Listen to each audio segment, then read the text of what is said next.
It's finished full-time, Algeria 2, Equatorial Guinea 0, and I've got to say, I'm buzzing with that. I'm very pleased with that. It's probably the best Algeria have played for a long time, and it should have been more than 2. 2-0 absolutely flatters Equatorial Guinea, and even at half-time, when it was 0-0, I was telling people, look, we've played well, we've been decent, we've dominated. They were saying, nah, what are you talking about? We dominated. 2-0 flatters Equatorial Guinea. Why didn't we do that on bloody Douala, lads, in the AFCON in 2021 in Cameroon when we had Equatorial Guinea? If we'd done that, who knows what would have happened? But what a team we've beaten. They're no mugs. They're a good side. I know they lost in Suez up front. They beat Ivory Coast 4-0 in Cote d'Ivoire just a few months ago, who went on to win the whole competition. Let's not pretend. Let's not downplay it. We're quick to criticise and jump on the team when they lose. We don't use the same energy when they are brilliant and win. So 2-0. Probably the alarm bells rang when we see that lineup.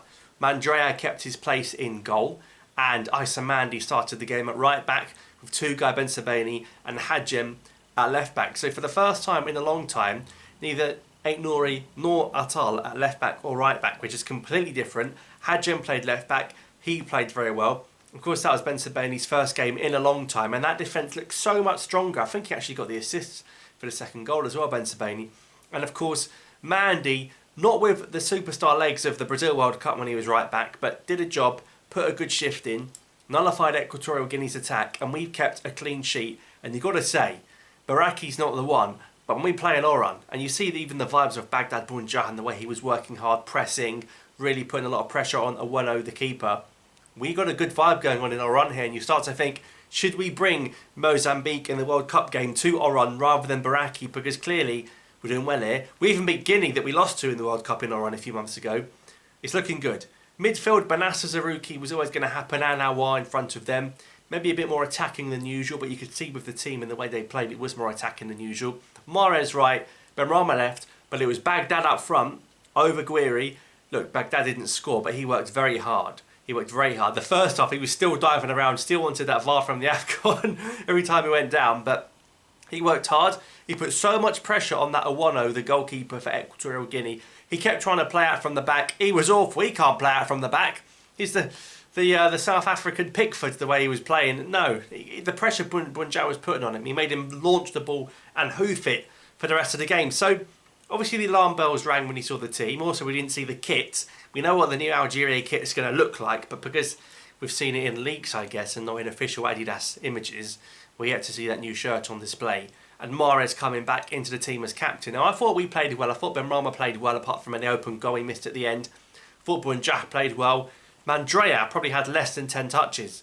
I mean, that speaks volumes of how much we limited Equatorial Guinea. And Sue had one shot in the first half. Salvador had one shot. I'm pretty sure the Equatorial manager said to his players, look, we don't rate Mandrea, hit it from distance, it might go in. And it very nearly did, but Mandrea was on guard. He kept a clean sheet as well. And second half, we didn't really see Equatorial Guinea threaten, apart from once when Zorgan came on and gave the ball away. And I don't need to speak about Zorgan because I have more than enough and he almost cost the game. But the point is, Algeria should have been more than 1-0 up going into the 95th minute when Gouiri doubled it. Way more. Mahrez missed a penalty. How many times has Mahrez missed a pen? I can think of more Mahrez missed pens than scored ones. I think of the shootout we won against Cote d'Ivoire. He didn't take one. You think of the game against Cameroon we lost as a heartbreak. He was on the pitch. When has Mahrez scored? He missed against Ivory Coast. He missed against Zambia. When has he scored a pen?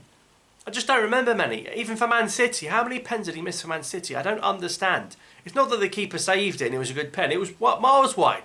We were playing in Oran. The pen landed in Algiers. It was ridiculous. But we dominated the second half. How many times has this guy popped up with a goal? Hussam Aouar. Rebound FC. Mahrez kind of assist because his shot leads to Aouar. Brave with the header. Right place, right time. Aouar's goal-to-game ratio for Algeria is great. He's not started that many games, but he's got quite a few goals. The Uganda goal, he should have scored against Mauritania and AFCON. He got a couple against Cape Verde. He keeps popping up with the goods. And I like that about him. A nice attacking goal-scoring midfielder, someone that we've missed.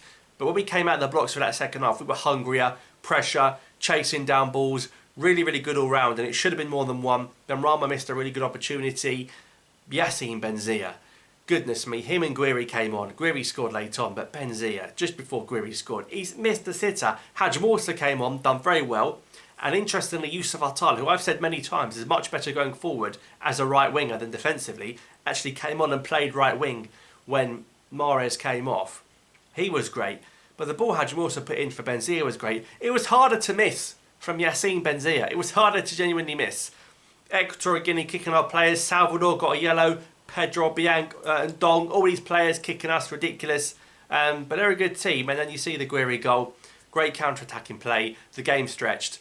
We win 2-0. Game's done. But it should have been more than 2. That's a promising sign. We go to Liberia and get a positive result. You know, that's the business done. We've beaten, comfortably, the best team apart from us in the group. And that's a good sign. So really pleased with that performance. If you don't like it, that's your choice. You've got to back Petkovic. You've got to back him. If he wins games, he can't complain. So let me know what you think about the game in the comments down below. Looking elsewhere, like I've said I didn't think Tunisia would qualify. Deary me, are they the jammiest team in Africa? I mean, they're just so boring. They won 1-0. Sassy scored in the 99th minute. Only 3 were added against Madagascar. If Comoros and Gambia get their act together, I still think Tunisia, despite that jam, don't qualify. Ghana 0, Angola 1. Ghana, new manager, same old story. I mean, that is shocking. Angola scored late on. Makes Algeria's draw to Angola again not look so bad. Sudan winning with Abu Issa scoring. Look, we've seen a few of the teams play. You expect the usual suspects to qualify, but let's get our work done. Let's make sure Algeria qualify. We go to Liberia. We didn't see Farsi today. We didn't see Ait-Nouri today.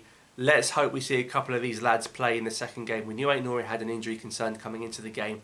We know when you go away to Africa in the heat and the humidity in the afternoon, it's a completely different. I used to say when I was younger, it's a Gouiri game. It's a game where you need Gouiri, you need a tackler. I don't think you can do Benassa, Zarouki and Aouar in that sort of terrain. Zarouki's not physical enough for that. But we got the job done. Let me know your thoughts in the comments below. I'll see you next time.